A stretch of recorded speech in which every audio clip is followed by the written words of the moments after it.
completely unprofessional, Dick. Lou, can I ask you to please put out your cigarette? No, I like to smoke on it. You know, we're nothing but professional here. This is Tim, New York Giants. Straight Talk, Power by Lang Big Blue, LLC. Want to talk about Jaxson Dart and the numbers? Because some people say numbers lie, and sometimes they do lie, and sometimes they don't. Also want to talk about Abdul Carter and how he may want to show a little bit of humbleness and humility coming into his NFL career, because it's not a good look when you get pancaked twice and then chip blocked into another universe for you to come out and basically bash the opponent and bash the player that puts you on your ass.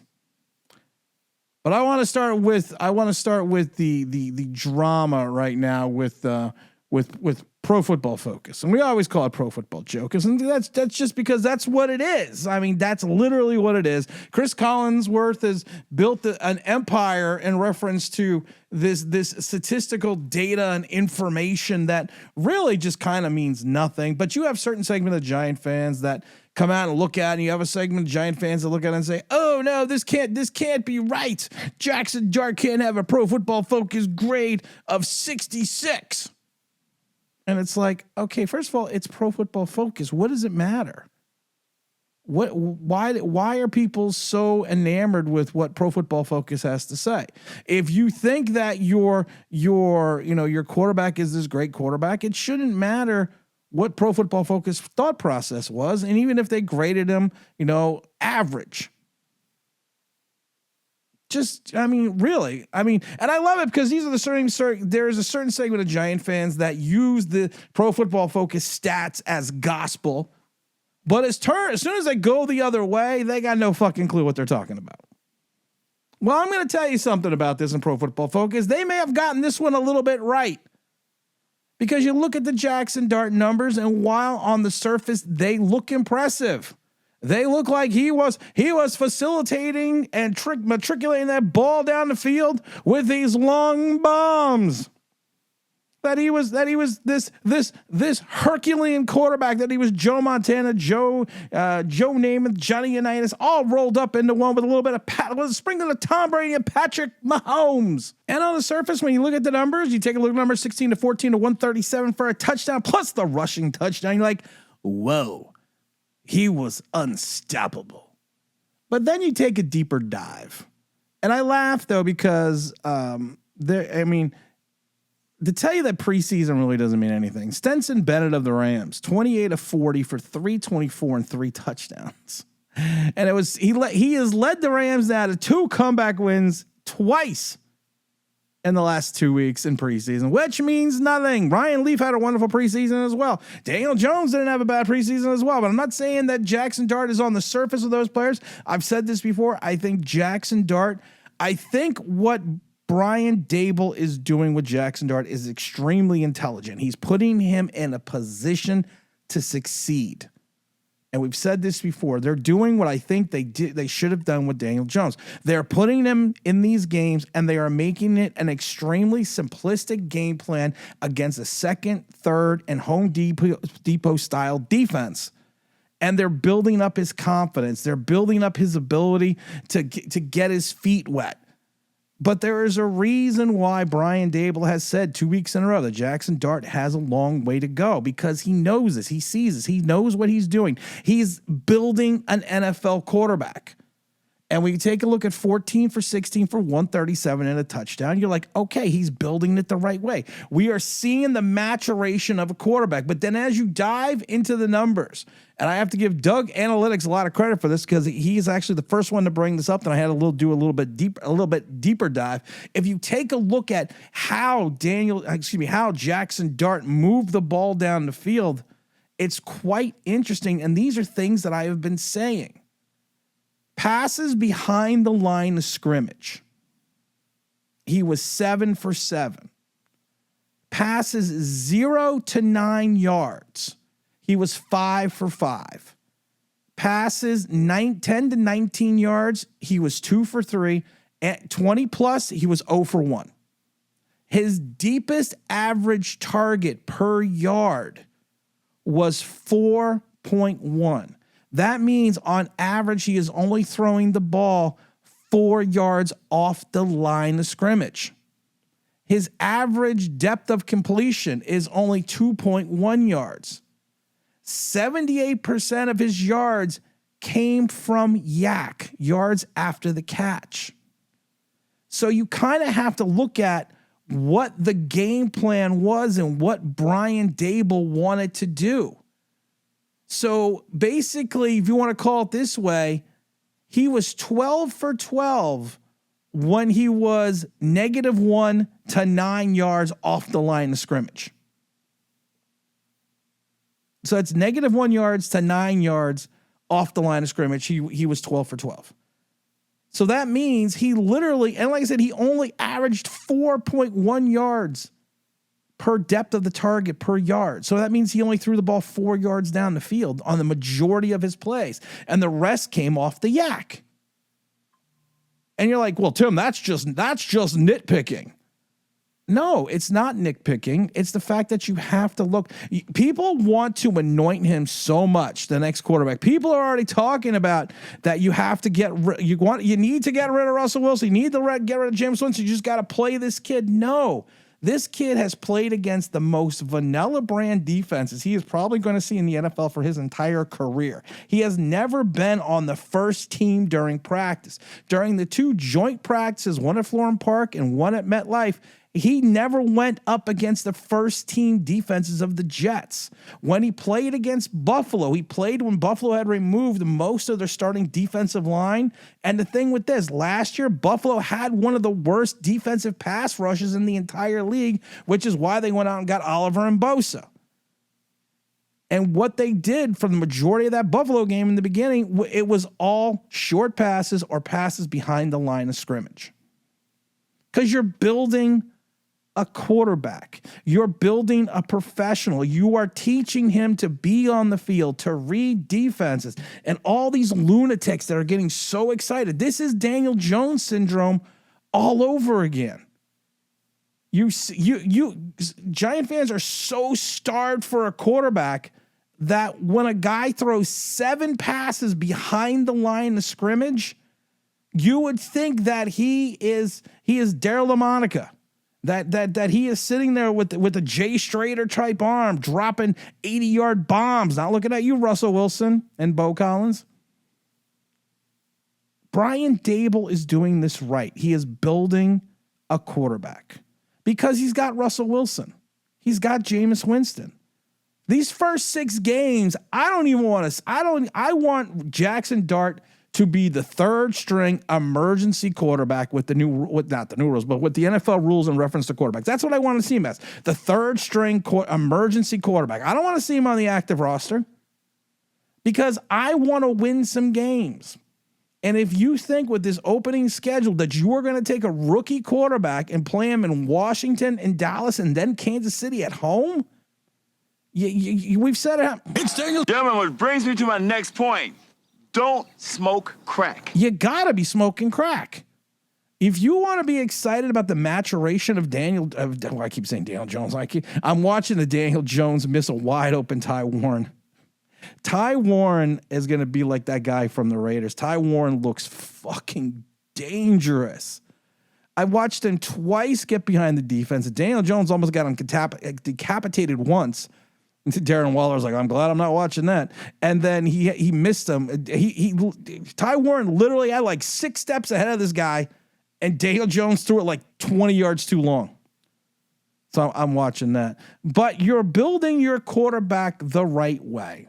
And if you think you're going to put him in against these defenses, you're going to do a disservice to what Brian Daboll is trying to do. You still want to try to win this season. Everyone wants to have this be the red shirt season for Jaxson Dart, and we're going to play him, and we're going to lose games. It's not going to matter. But no, I'm a fucking season ticket holder. I want to win. I want to win some games. I've been a season ticket holder with my family since 1976. I want to win some fucking games. And right now, the best person to win some games is Russell Wilson. And I'm not even a huge Russell Wilson fan, but Russell Wilson is a professional quarterback. Russell Wilson gives you the best opportunity to beat Washington, to beat Dallas, to beat Kansas City, to beat the Saints, to beat the Eagles. keep telling people I keep seeing this. I keep looking at this. I keep breaking this down. This is a 9-win division. I think you're going to take this division with 9 wins. I think Philadelphia is going to come back to earth. I think Washington's going to come back to earth. I think Dallas is going to take a step up. Said this before. You go 3-3 in your first 6. You only have to go 6-5 in your last 11 to have a shot at the playoffs for the Giants. I'm not saying that's going to happen because I still believe in the FanDuel. FanDuel, of course, has them at 5.5 wins right now. And make sure you go to FanDuel.com, the ultimate place and number one sports book in all of the land. Well, actually, in all of America. FanDuel, of course, we've said it before, doesn't just have sports betting. They got casino games, those casino slots. They got their own FanDuel TV. They got fantasy stuff. It's great. It's awesome. It's an awesome website. I actually have been using it a little bit myself. Right now, the Giants are 6.5-point dogs on the road versus Washington. So make sure you go to FanDuel.com. FanDuel, the number one sports book in all the land, also in America. You're going to do a disservice to this kid. You want to be excited. That's okay. You could be excited. You could be thrilled about his progress, but his progress is against second teamers, third teamers, and Home Depoters. I love it when someone said to me, well, you shouldn't be calling them Home Depots. You should be calling them things such as practice squad players. No, there's a difference between a practice squad player and a Home Depot player. Sorry. As a former player, I'm going to tell you this straight up. I was pretty much, even in college, a Home Depoter. I prefer Lowe's, though. I know I was singing before, gotta go to Lowe's. I know it's gotta go to Modell's, but I prefer it that way. But you have to build a quarterback the right way. You have to teach this kid how to read defenses. And the defenses are going to get more exotic. The blitzes are going to get more complex. He's going to have to understand the line shift. He's going to have to call out the mic. He's going to have to see when the safety's creeping and when he's not creeping and when he's faking the creep. I was going to sing creep, but I decided against it. He's going to have to do all these things. And Brian Daboll, and I love the fact that Brian Daboll is on the hot seat. You could say he is or you could say he isn't. He's on the hot seat. But he is not panicking and he is not trying to push an agenda for his young quarterback. He's doing everything right. And like I said, you want to be excited about the progress of Jaxson Dart? Go right ahead. I agree 100%. It's nice to see a quarterback who is willing to throw the ball and willing to learn. But if you think you're going to put him up against these first string talented NFL defenses without getting him a little bit more, we got to nourish that plant a little bit. You got to give him a little nourish. We got to watch it grow up. Before you do that, when you have Russell Wilson and Jameis Winston there, you're crazy. And if you think that he can slide into the QB2 spot yet, I think if Brian Daboll does that, he's going to be detrimental to his career. You want to do it at week 7 or 8 if the season's going downhill, go right ahead. But if you have an opportunity game 1 to maybe take a divisional game in Washington and maybe take a second divisional game in Dallas, you got to take the shot. You got to take the shot to win some games, to save your career. And build a quarterback at the same time. So fans have to relax and look at what Brian Daboll is doing. I've been saying this since the Buffalo game. 7 passes from behind the line, 5 passes from 0 to 9 yards, from only 3 passes from 19 to 20, and only 1 pass from 20 yards. The average yard depth per target is only 4 yards. So people, I love it because they're like, well, you saw that little screen he threw in that first pass. That was a shovel pass. It wasn't a screen. It was a shovel pass. But we're not going to get into semantics. Abdul Carter got his ass laid out by a third string tight end. He got pancaked twice by the tackles when he was trying to play the run. Listen, Abdul is going to be what Abdul is. We have to be very concerned about Abdul Carter right now. And I think that's what we're going to have to worry about at this moment in time is where he's going to be at this segment of his career. I've said this before. I think he's a guy that could be a 10-sack guy, but I also think he could be a 2022 Bryce Huff, where Bryce Huff had like 10 sacks and only 28 tackles. He is a guy that I think is going to be best suited as a situational pass rusher. And like I said, I think he can get 10, 12 sacks if he learns how to finish and doesn't pull a Kayvon Thibodeau. But when you get laid out like that, I don't care if you're cocky and arrogant, because that's what I am, and I've been extremely successful in anything I've ever done in my entire life. because of that. But there is a moment of humility. And I've had that moment of humility in my career. He's got to learn that if you're going to get your ass laid out with that, don't go on social media and start bashing the player or the team that did it to you. You come out and you say, you know what? He was good. It was a good job. He did what he was supposed to do. Too bad he's not going to be in the league and I'm going to have 15 sacks next year. But he did what he was supposed to do. Instead, you come out and taunt the guy, and it's kind of Bush League. In my mind, it's Bush League. You got laid out. You got laid out in a preseason game. Better in a preseason game than a regular season game. You're showing some of your flaws in reference to your ability to play the run, which we knew were already there. Said it before when we took him at 3. If he plays 40% of the plays, I'll be shocked because he's more of going to be, in my mind, he's a situational pass rusher. Especially he's got a nice, Batman to Robin thing with Brian Burns. But just show a little humility, Joey. Just a little bit.